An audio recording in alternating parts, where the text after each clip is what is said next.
Um, this is going to be a rant, but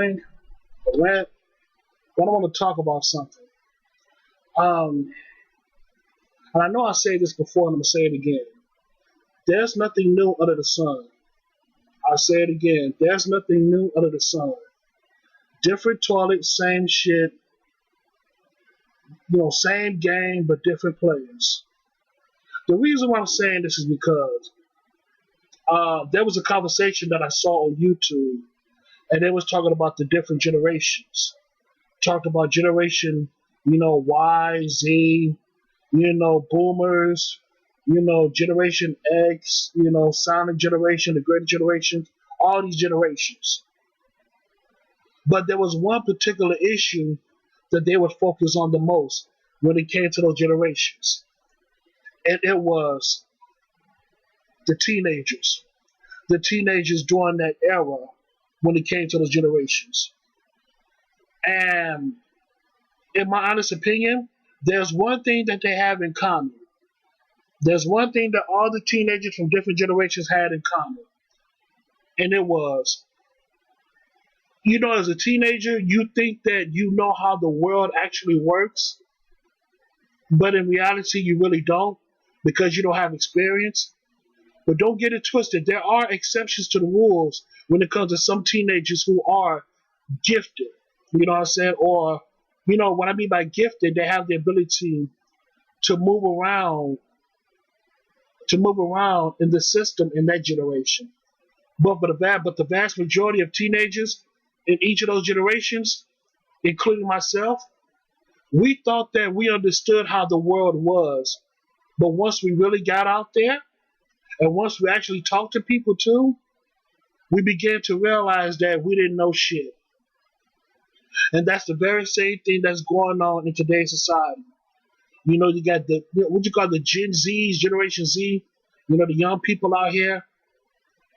They should be in their late teens, early 20s. Same thing with them.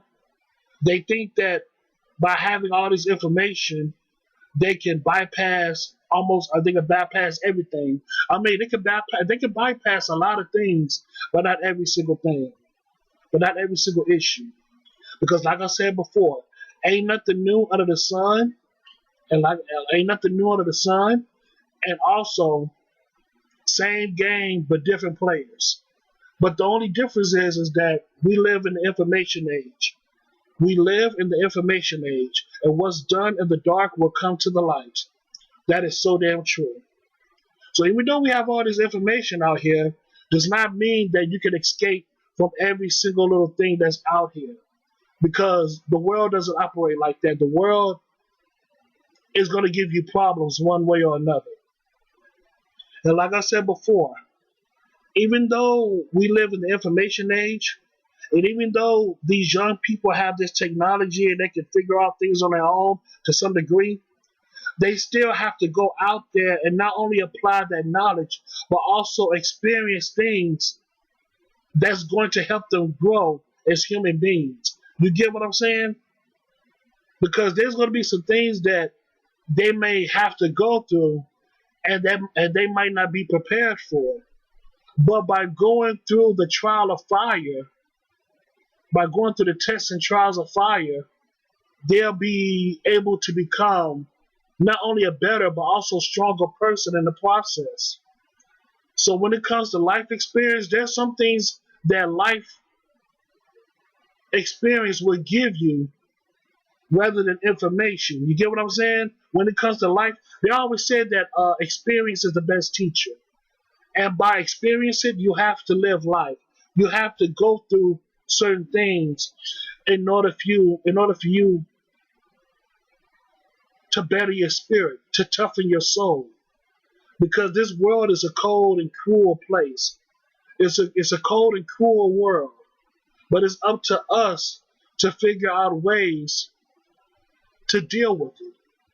You know what I'm saying? We can't escape it, but we can become better human beings and stronger people and just deal with it. You know what I'm saying? Like they always say, when there's, you know what I'm saying, when there's sunshine, when there's rain, there's also sunshine. And when there's sunshine, there's also rain. That goes hand to hand interchangeably, just like yin and yang, just like dark and light. You know, yin and yang, dark and light, hot, cold, sun, moon. You know what I'm saying? Hot, cold. They all go together interchangeably.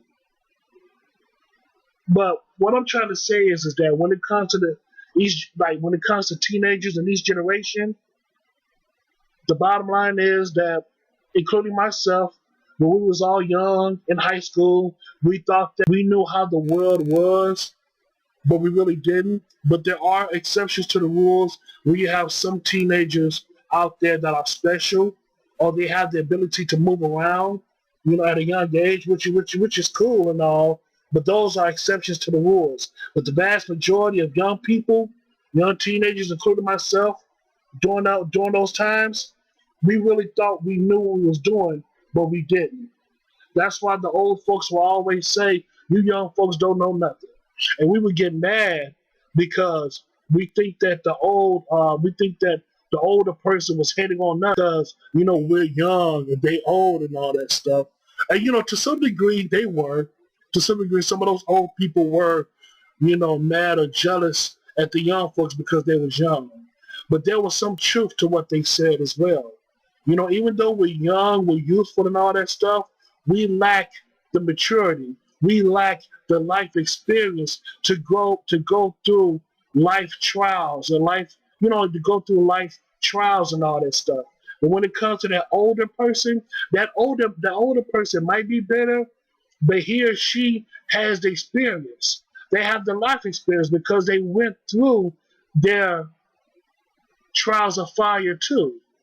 So to see the young people about to enter into this world, of course the older people are going to be bitter because they're not young no more. But at the same time, they have something even greater than youth, and that is experience.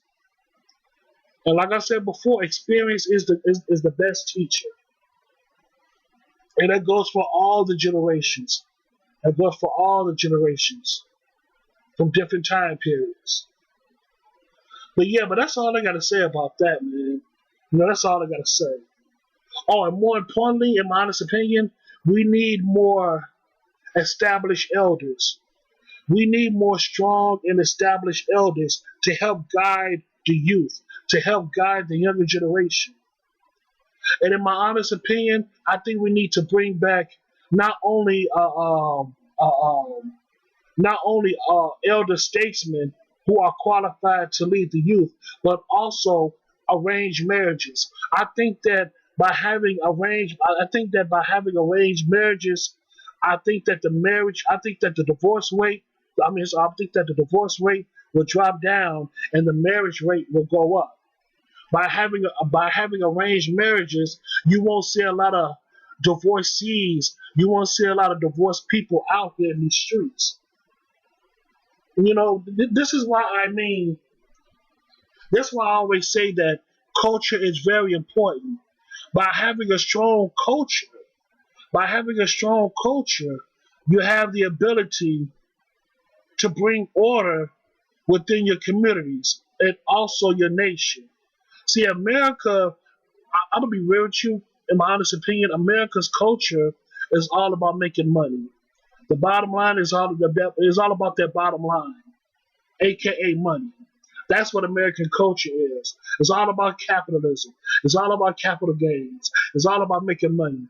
They don't give a damn about family structure and all that stuff. It's all about the bottom line. Because America is not a country, it's more of a corporation. But y'all already know about that, so I'm going to digress. I'm going to digress on that shit. But overall, though, man, we need to bring back the importance of family and culture. Because without a strong culture, there is no strong family unit. Verbatim. Yeah, but that's all I got to say about that, man. Sure, that's all I got to say. So, yeah, man, so thank you so much and have a good day.